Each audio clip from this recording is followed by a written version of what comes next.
Hi friends, welcome to the Chanakya starters. మనము ఈ వీడియోలో మల్టీ బ్యాగర్ అయ్యే సత్తా ఉన్న స్టాక్ ఒకటి ఉంది. 100+ నడుస్తున్న స్టాక్ అది. 600 to 1000 రూపీస్ దాకా వెళ్ళే సత్తా ఉన్న స్టాక్ అది. సో నా వ్యూ ఏంటి, ఆ స్టాక్ ఏంటది అనేది చెప్తాను. అట్లాగే యాపిల్ ఇండియా యాపిల్ అంత అవుతుందా, దీంట్లో నిజమెంత, యాపిల్ ఇండియా యొక్క కంపెనీ గురించి చూద్దాం. అలాగే దాంట్లో ఉన్న ఫైనాన్షియల్ థింగ్స్ చూద్దాం. అట్లాగే నా వ్యక్తిగతమైన వ్యూ ఏంటి, ఒకవేళ భారీగా ఇన్వెస్ట్ చేయాలి అంటే యాపిల్ ఇండియాలో ఏ ప్రైస్ పాయింట్లో నేను ఇన్వెస్ట్ చేస్తాను, దాని ఫ్యూచర్ ఎలా ఉండే అవకాశాలు ఉన్నాయి, ప్రోస్ ఏంటి, కాన్స్ ఏంటి, ఆ విషయాల గురించి ఓవర్వ్యూ అనేది ఈ వీడియోలో డిస్కస్ చేద్దాం. అలాగే అదానీ పోర్టుకు సంబంధించిన ఇంపార్టెంట్ న్యూస్ ఇన్ఫర్మేషన్స్ ఉన్నాయి. వాటిని ఎలా ట్రాక్ చేయాలి, స్టాక్ యొక్క ఫర్దర్ మూమెంట్ ఏంటి, ఆ విషయాల గురించి చూద్దాం. అలాగే డౌ జోన్స్, యుఎస్ మార్కెట్ అంటే యుఎస్కి సంబంధించిన index Dow Jones all time హైని హిట్ చేయబోతుందా, నా వ్యూ ఏంటనేది ఈ వీడియోలో చెప్పడం అనేది జరుగుతుంది. చూడండి ఫ్రెండ్స్, ముందుగా యాపిల్ ఇండియా యొక్క కోర్ బిజినెస్ ఏంటి అని చూస్తే కనుక కన్జ్యూమర్ ఇంటెలిజెన్స్ ప్లాట్ఫామ్ అనమాట. ఓకేనా.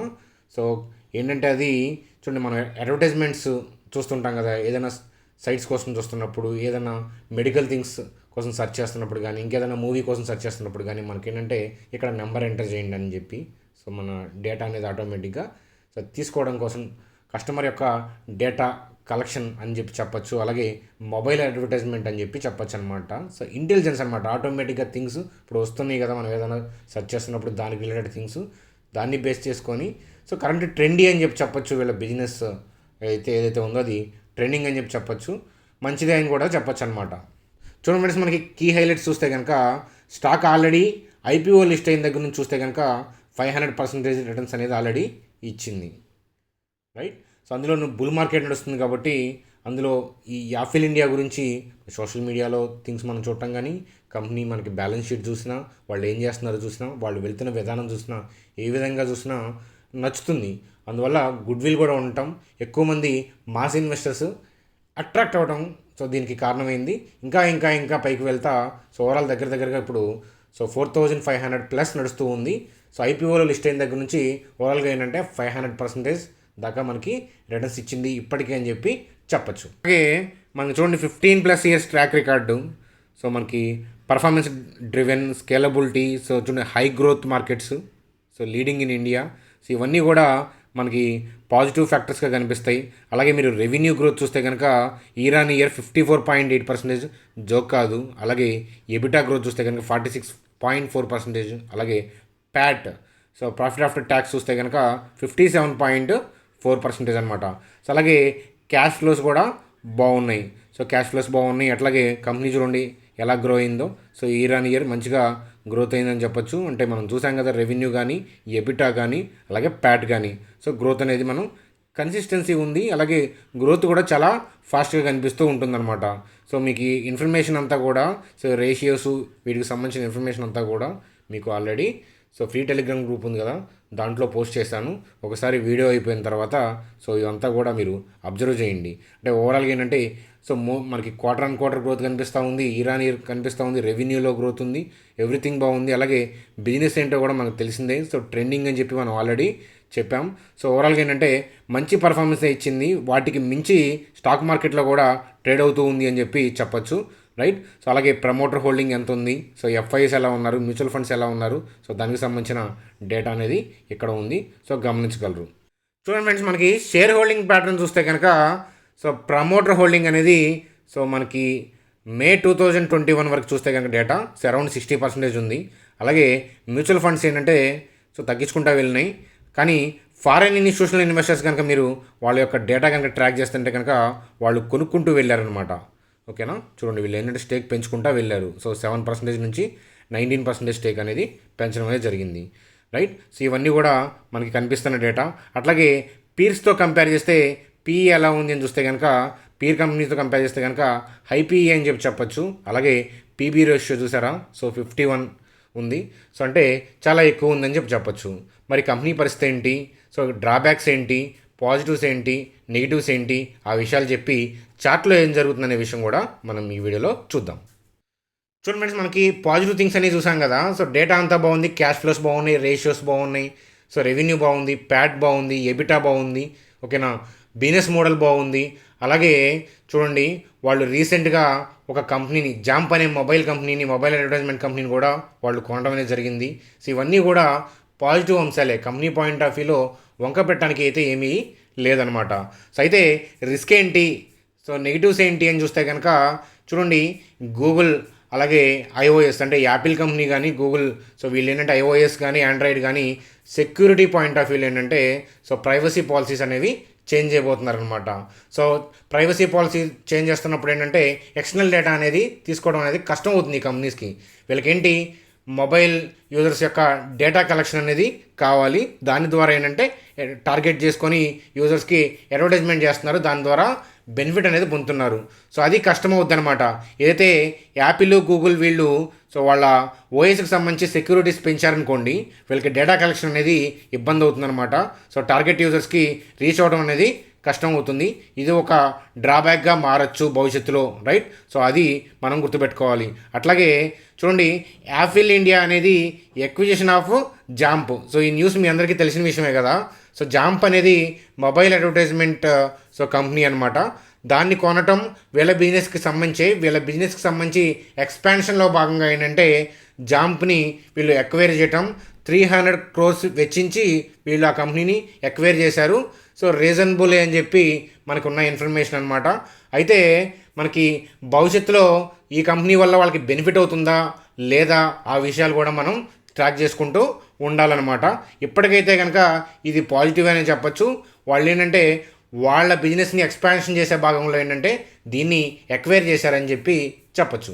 చూడండి ఫ్రెండ్స్, మరి యాపిల్ ఇండియాలో ఎక్కడ ఇన్వెస్ట్ చేయొచ్చు, ఇన్వెస్ట్ చేసిన వాళ్ళ పరిస్థితి ఏంటి, ఆ విషయాల గురించి మనం చూస్తే కనుక చూడండి, కంపెనీకి సంబంధించిన ఇన్ఫర్మేషన్, అలాగే నాకు తెలిసిన ప్రోసు, సో కాన్సు, సో నా రీసెర్చ్లో చేసిన థింగ్స్ అవన్నీ కూడా మీకు డేటా ఇవ్వడం అనేది జరిగింది.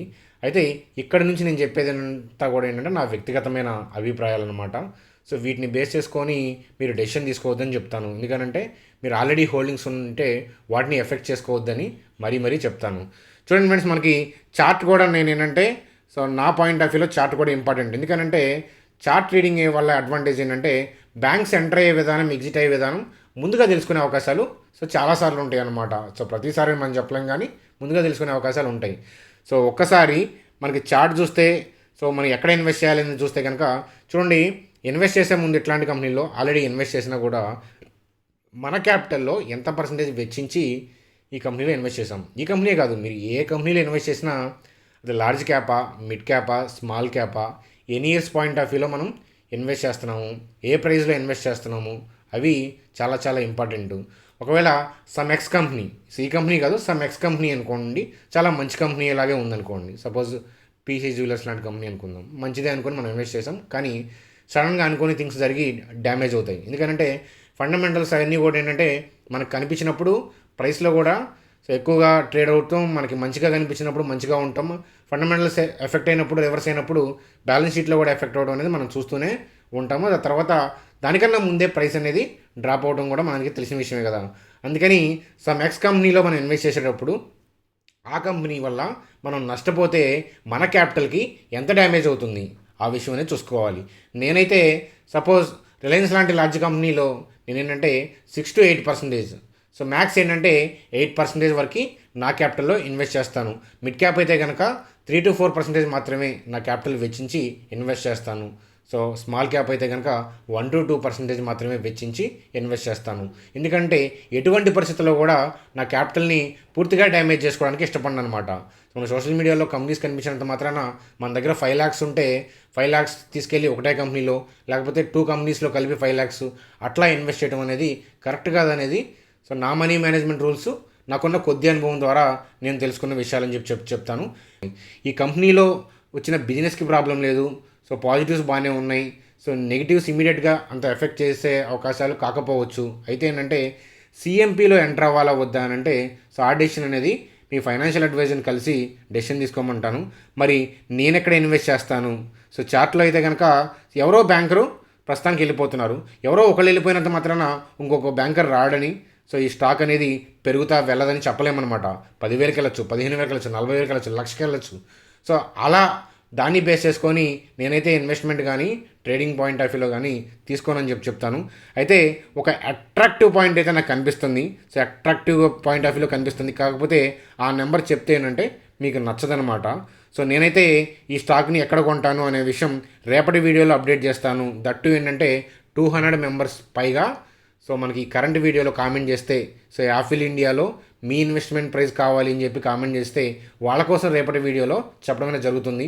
ఎందుకనంటే ఇప్పుడు నేను నెంబర్ చెప్తే ఎక్కువ మంది ఏంటంటే సో ఫీల్ అవుతుంటారు. ఎందుకంటే ఆల్రెడీ హోల్డింగ్ ఉన్నప్పుడు సో నేను చిన్న నెంబర్ చెప్పాను అనుకోండి, అక్కడ దాకా వస్తుందా అనే పాయింట్ ఆఫ్ వ్యూ ఆలోచిస్తారు. సో అక్కడ దాకా వస్తుంది అని చెప్పి ఇమాజిన్ నేను చేయను. అక్కడికి వస్తే నాకు లక్రేటివ్ కాబట్టి ఆ కంపెనీ చూసుకుంటాను. లేకపోతే ఏంటంటే ఇంకొక కంపెనీకి వెళ్తాను. 2020 నుంచి మన ఛానల్ ఉంది కదా, సో నా ఇన్వెస్ట్మెంట్స్ అన్నీ కూడా పబ్లిక్గా మీకు చెప్పినాయి. సో ట్రేడింగ్స్ కూడా మీరు లైవ్లో చూస్తున్నారు కదా, సో అన్నిట్లో కూడా ముందుగా ఇచ్చి మీకు అవుట్పుట్ చెప్తున్నాను ఏమొస్తుంది అనేది. మొత్తం కూడా పబ్లిక్గా యూట్యూబ్లో డిస్కస్ చేసినాయే, మన చాణక్య స్టాక్ ట్రేడర్స్ టెలిగ్రామ్ గ్రూప్లో డిస్కస్ చేసినాయి.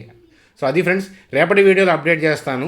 అయితే ఏంటంటే ఆ నెంబర్ నేను చెప్పిన తర్వాత సో ఆల్రెడీ సిఎంపీలో ఉన్నవాళ్ళు, అంటే ఇప్పుడు ఆల్రెడీ హోల్డింగ్ చేస్తున్న వాళ్ళు తీసేయమని మాత్రం కాదనమాట. సో అది ఫ్రెండ్స్, ఎందుకనంటే సో ఒక ప్రైజ్ కంపెనీ యొక్క ప్రైస్ అనేది 200 ఉందనుకోండి.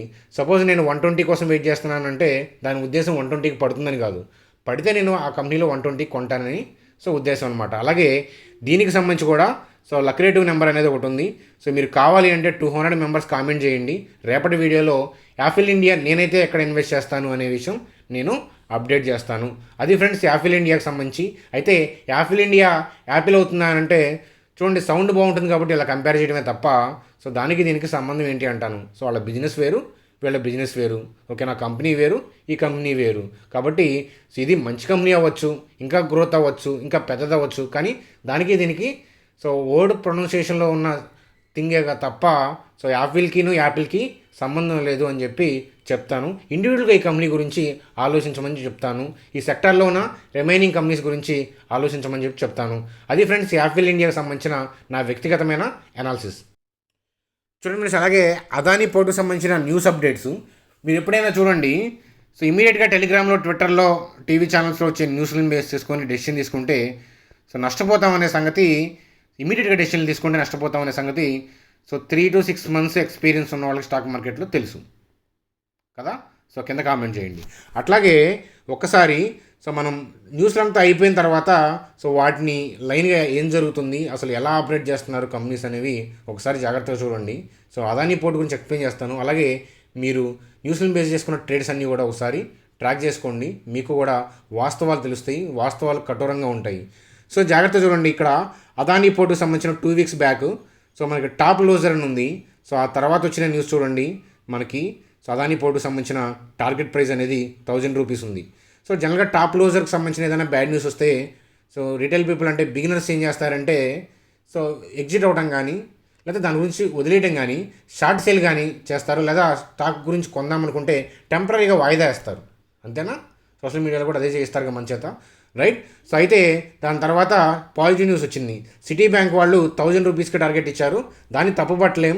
సో వాళ్ళు ఏ పాయింట్ ఆఫ్ వ్యూలో ఇచ్చారో రిపోర్ట్ కూడా ఇస్తారు. సిటీ బ్యాంకు, జేపీ మోర్గాన్ వాళ్ళ కామెంట్స్ వేరు.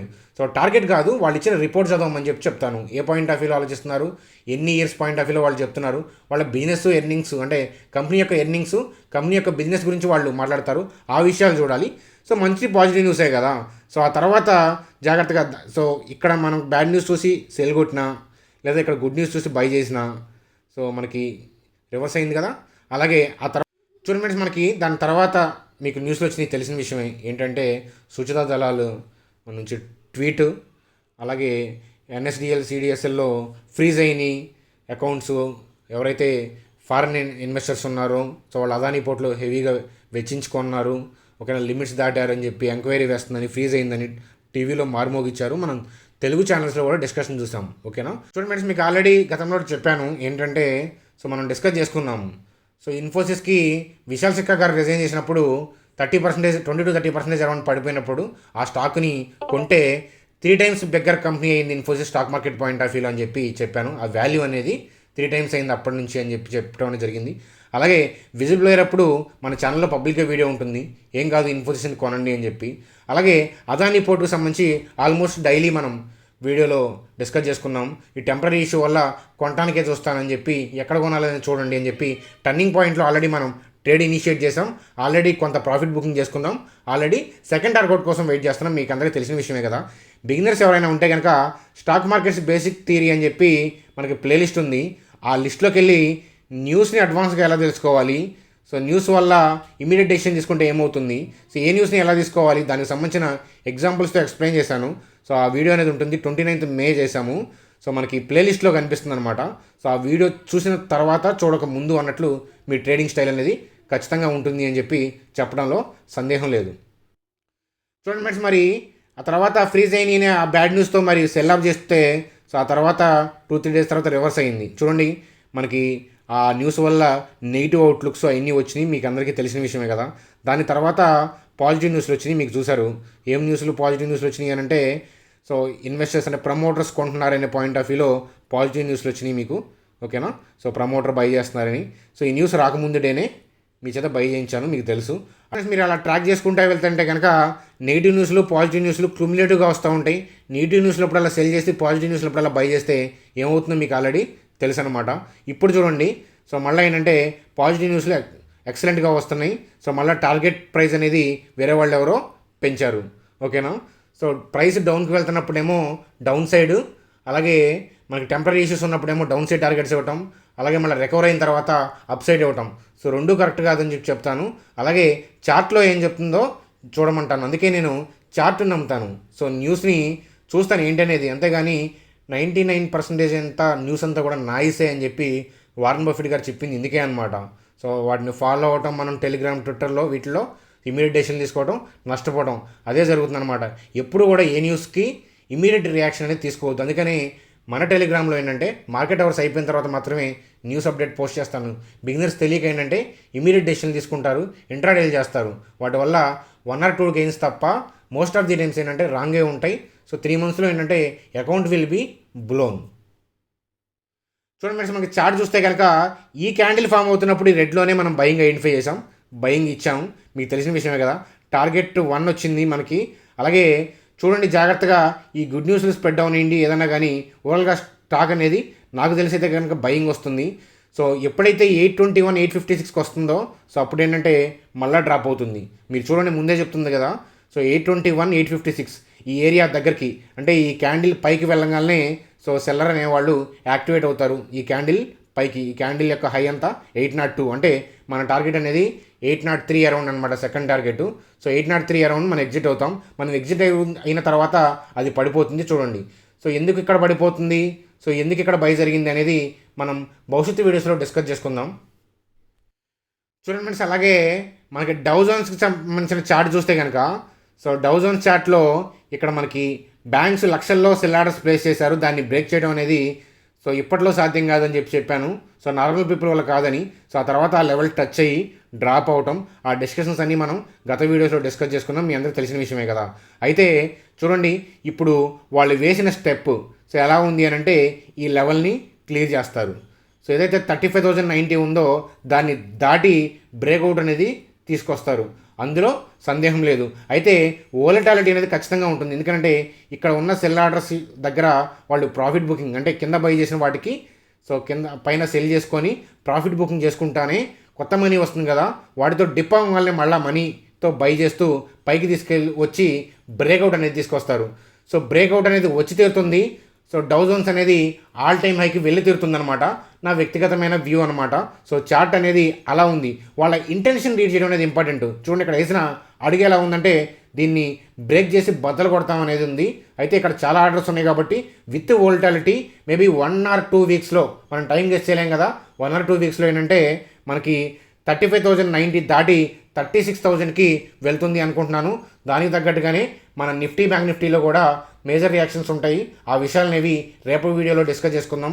చూడండి ఫ్రెండ్స్, మనకి ఫైనల్గా మల్టీ బ్యాగర్ అయ్యే స్టాక్ ఏంటి, 100+ ఉన్న స్టాకు 1000 రూపీస్ దాకా వెళ్ళే అవకాశం ఉన్న స్టాక్ ఏంటి, ఆ విషయాల గురించి రేపటి వీడియోలో డిస్కస్ చేద్దాం. సమయాభావం వల్ల సో ఈ వీడియోలో డిస్కస్ చేయట్లేదు. అట్లాగే మన ఛానల్ నచ్చితే కనుక లైక్ చేయండి, సబ్స్క్రైబ్ చేయండి, బెల్ ఐకాన్ క్లిక్ చేయడం మర్చిపోవద్దు. అట్లాగే ఎవరైతే బిగినర్స్ ఉన్నారో వాళ్ళ పాయింట్ ఆఫ్ వ్యూలో రేపు సెషన్ మనం పెడుతున్నాం కదా, ఎవరైతే మన ఛానల్ కింద డీమ్యాట్స్ ద్వారా అకౌంట్ క్రియేట్ చేస్తారో వాళ్ళకి, so beginners point of view ఎవరైతే 3 to 6 months 1 year లోపు ఉన్నారో బిగినర్స్, వాళ్ళకి మనీ మేనేజ్మెంట్, ఇంట్రాడే అంటే ఏంటి, స్వింగ్ ట్రేడ్ ఏంటి, సో పొజిషనల్ ట్రేడింగ్ అంటే ఏంటి, ఆల్రెడీ వ్యూస్ మొత్తం కూడా నేనే ఇస్తాను కదా, ఎక్కడ బై అనేది, సెల్ అనేది, అలాగే ఇన్వెస్ట్మెంట్కి సంబంధించి ఎవ్రీథింగ్ నేనే ఇస్తున్నాను కదా. తీసుకునే ముందు ఫైనాన్షియల్ అడ్వైజర్ డెసిషన్ తీసుకోండి. అలాగే వాటికి సంబంధించి ఎలా జాగ్రత్తగా తీసుకోవాలి, మనీ మేనేజ్మెంట్ ఎట్లా, ఆ థింగ్స్ అన్నీ కూడా రేపు 9 PMకి లైవ్ సెషన్ అనేది, వెబినార్ అనేది ఉంటుంది. ఎవరైతే అకౌంట్ క్రియేట్ చేస్తారో సో వాళ్ళు ఐడిని పంపించండి, కింద నెంబర్ ఉంటుంది, సో ఆ ఐడిని పంపించండి. రిమైనింగ్ డీటెయిల్స్ అన్నీ కూడా టెలిగ్రామ్లో ఉంటాయి. ఈ ఆఫిల్ ఇండియాకి సంబంధించిన పీపీటీని, సో నా డీటెయిల్స్, నేను కలెక్ట్ చేసిన ఇన్ఫర్మేషన్ అదంతా కూడా Chanakya stock traders free Telegram గ్రూప్లో పోస్ట్ చేస్తాను. ఒకసారి వీడియో అయిపోయినాక చూడండి. బాయ్ ఫ్రెండ్స్, రేపటి వీడియోలో కలుద్దాం. Good day.